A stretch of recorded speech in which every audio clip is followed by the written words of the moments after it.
Okay, so we're continuing on with another lecture or another shir, whatever you want to call it, reading. How's that? Here at the Tikkun Elevator Kolo. Jewish Astrology, a Cosmic Science. That's the work of Rabbi Yaakov Kronenber. Spent years, he's a Jewish astrologer, teaching us the difference between Jewish astrology and the astrology which is very common in the Gentile world. Now, in the world that we live in Europe, this part of Europe, the Gentiles around us are really, most of them are not oriented towards this at all, because this is something which is hidden, what's going on. I'm not saying that people don't follow astrology. But in the general culture here, it's just not exciting, or it's not used. We're coming over here reading Jewish astrology, Yaakov Kronenber.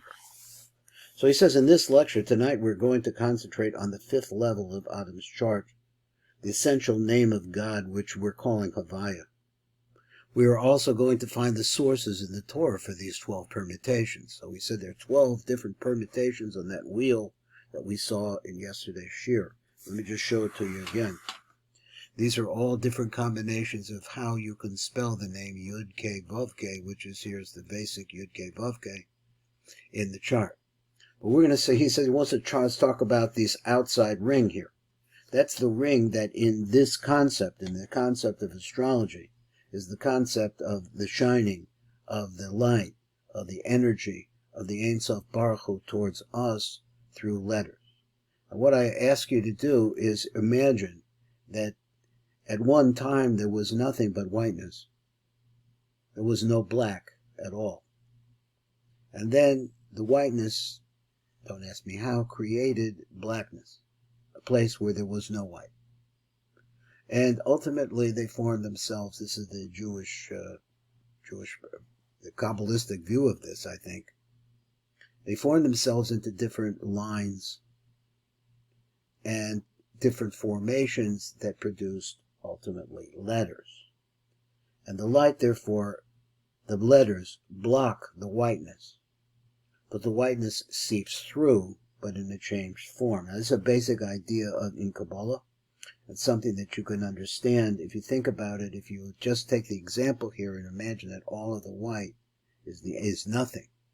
It's the Ein Sof Baruch Hu. Within the Ein Sof Baruch Hu, formations took place in letters. And we see later on in our world, which is called the world of wheels, the Olam Alphanim, that they're very circular. They could be in a circular pattern, not that the letters change. So here we go now.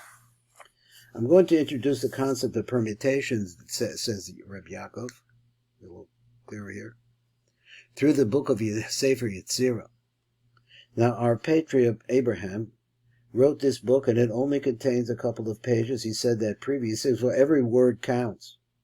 And yet he devoted about 10 lines of the book to explaining these permutations. So it's a very small book. A book that talks about 10 different permutations. So you have to understand that there is something very important about permutations, and it's a very deep thing to be connected to. Now, the great scholar and Kabbalist, Rabbi Shimon bar Yochai, lived approximately 1800 years ago, who authored the Zohar and lived, he says 2,000 years ago, wrote a holy book about permutations called the Tikkun HaZohar, which was based on the first word of the Torah, which is the word Bereshis. So now you have 6 letters. So you could divide this up in a lot of different things. The one that comes to me right away is Bereshis. He created 6. So this is one of the combinations, which could be translated as in the beginning. So the word Bereshis has 6 letters in Hebrew, and we will see that these 6 letters can be permuted into 720 different ways, and of those 720 permutations, Rabbi Shimon bar Yochai explains 70 in his book, Tikkun HaZohar. So these 70 permutations are the 70 panim of the Torah. So we need to understand that all the great Kabbalists emphasize the use of permutations. Another example is the Kabbalist and expert mediator. No, it says meditator. Let's go back. Another example is the Kabbalist and expert meditator, Rabbi Abulafias. Now, I happen to know that Kronenber really studied some of this thing for the school of Abulafias, which is really interesting, is at this school, these are Spanish Jews, but I think originally, but they lived in the northern part of Italy. And in this area of Italy, this Abulafias school achieved tremendous things. So he says this Abulafias, he used letter combinations extensively in his practice and teachings. In other words, there are mantras that can be made out of different combinations of these names and repeated over and over and over again, many times. And amazing things can happen. So this is also the book Sulam Aliyah, written by one of his pupils, the great Kabbalist to live in Israel in the 1200s, Rabbi Yehuda Albertini, which deals with how the soul can leave the body and get up to higher levels of consciousness using the power of the permutations of God's name. The book warns the reader that one should only do these permutations together with someone else to ensure that your partner gets you back down fully into your body consciousness after the meditations. Now understand these are not meditations that you do in a minute or 2 minutes. These people spend some time in this. We may see this elsewhere. So this is a serious and powerful spiritual tool. So let us learn how it works and see how to use it in astrology, where each month is ruled by a different permutation of God's names. And I think we showed that. We're trying to get that idea. Now, here I'm using an English translation and commentary of the Sefer Yetzira written by this famous Rabbi Aryeh Kaplan, Rabbi Aryeh Kaplan, who was an important Talmid Chacham, who died at a young age in the year 1982. Had he been alive today, he would be among the top rabbis of our generation. He was an accomplished rabbi, mathematician, and top physicist. He was a physicist with a vast knowledge base. Let's start on page 190 of Rabbi Kaplan's book. So he's going to quote Rabbi Kaplan. And these are the words that you see. If you have 2 stones, they can build 2 houses. 3 stones build 6 houses. 4 stones build 24 houses. 5 stones build 125 houses. 6 stones build 620 houses. 7 stones build 5,040 houses. V'hiram go out and calculate with that which the month cannot speak and the ear cannot hear. That's actually a quote from the Sefer Yetzira. Now, what in the world was he talking about here? He's talking about combinations. So we're going to see and permutations. So the text is written in code, which are very common. When you're getting into things that you don't know what's going on, it starts getting coded as well. And what is written down does not make sense. How can 3 stones make 6 houses? So it says it means that each house has to build from a half of a stone. So you need the key to unlock the code because it doesn't make any sense. And our sages tell us that one of the ways of building the key is to start seeing the stones as the individual letters of the Hebrew alphabet. And that these stones come out from the great name of God, which is Havaya. With this approach, we see that the Sefer Yetzira is explaining how permutations work and how letters build words depending on how many letters you start with. For example, if you have 2 letters, the letter A and the letter B, one can permute them into 2 words in 2 ways. Either you could have A, B, or B, A.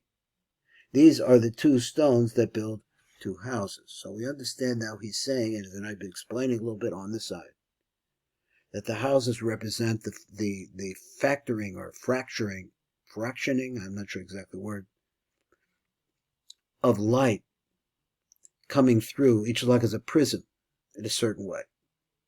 And so which that it filters the light that's coming through it. So as you build houses, you have A, B, and BA. That's the 2 houses. Now let's say you have 3 letters. He says you have letter B, and letter C. One makes 6 permutations. ABC, ACB, BAC, BCA, CAB, CBA, all of that. Now, in the book, I went through this with Rabbi Yaakov Kronenber. In the book by Sulam Aliyah by Rabbi Albertini, you see he starts going like this. So he said, so 3 stones build 6 houses.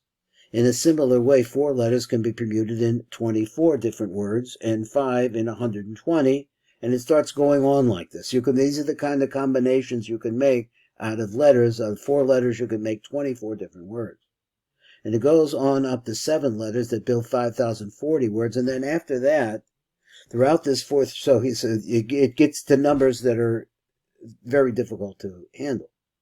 Throughout this 4th chapter of the book, he is talking about the number 7. He then goes on and says what? Now 7 is like the 7 days of the week. 7 is like the number of Shabbat. So from here on, go out and calculate that which the month cannot speak and the ear cannot hear. So this wants to say that you get really, really far out there. Over time, there have been 4 ways of approaching this book. On a philosophical level, on a Kabbalistic level, on a meditative level, and on an astrological level. So the book has served different purposes, and there are different ways the book has been understood. Rabbi Kaplan's commentary is unique. First of all, it's written in English. You could buy it and you could read it. And then it takes a combined meditative and Kabbalistic approach. For him, the stones are letters, and with 7 letters you can make 5,040 words of 7-letter combinations each.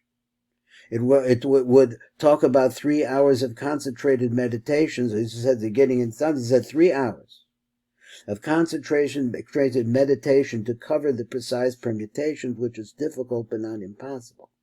So in other words, if you had a book that had all the 5,040, he said, would take you to be able to pronounce these different combinations of the names or say them even in letter form or whatever form it would be easy to do, it would take you 3 hours to do that.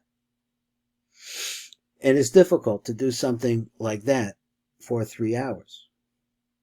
But if you go up to 8 letters, then you have 322,560 words, which will take about 30 hours to pronounce and meditate on, which is more or less beyond normal human capabilities. Note that the Sefer Yetzira does not start with the number 1, it starts with the number 2, and it builds 2 houses. And this is because in Hebrew, one letter cannot build 1 word. The Vilna Gaon comments on this and bases his conclusion on the Kabbalistic principles of permutations. This is Baruch Fleischman, and this is the Tikkun Elevator Kollel.